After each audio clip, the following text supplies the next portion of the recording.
Hi, it's Father Morris again, just here to talk with you again. So I think this video will actually be coming out on the feast day of St. John Paul II, St. Paul John the Great, Pope John Paul II. We all have different titles for him depending on where we encountered him in our life growing up.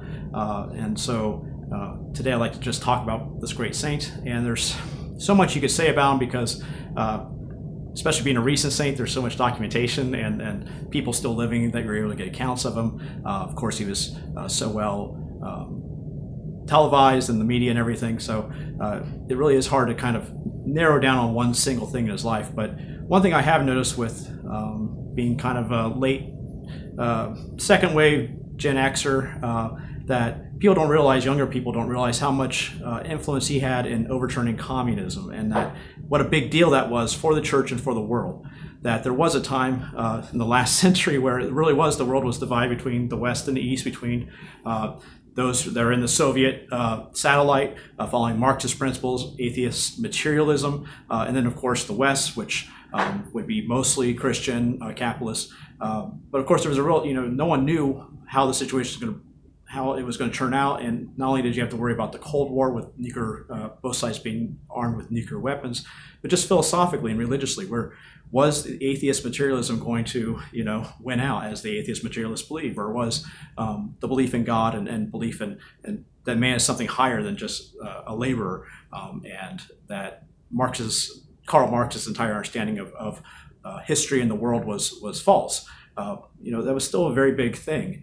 And lots of people in the East were in Eastern Europe and Russia were, living lives where if they could practice their faith, it was in, very quiet or in the shadows.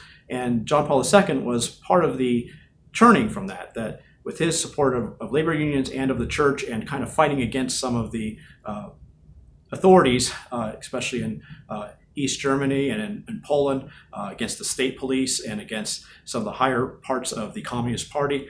He really was courageous in standing up and saying, no, there has to be a place for God in this society, that we are not just going to quietly go away because, as Marx claimed, religion is the opiate of the masses. And John Paul II really helped to show that that's not true. The opiate of the masses, it is not. It is the consolation of the masses. It is the hope of the masses. And so really John Paul, had great personal courage and with great clarity and vigor, spelled that out, so that while we can take it for granted now that the Berlin Wall fell, that the Soviet Union fell, and that we no longer live in that time of history, we can really give thanks that we had such a great leader of the faith that, again, within the constrictions and the restrictions of his time, was able to proclaim the gospel and to say that any vision of man that says there is no God and that man is just opposed to each other as either the master of the slave, or the labor versus the capitalist, that's not really a true account of humanity, and that without having God in the equation, any account of humanity is going to fail. So let's give thanks for St. John Paul II that we live in the 21st century, that we have the freedom of religion that we have in our own country, and that hopefully throughout the world, those people, which is so often true, those people who were under the auspices of Marxism have rediscovered Christianity, and that the faith is growing in a lot of those countries and growing very quickly.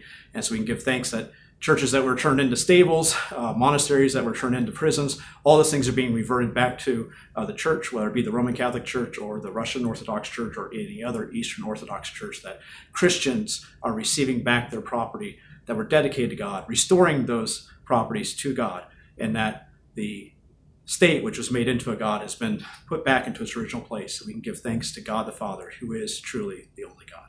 Thank you.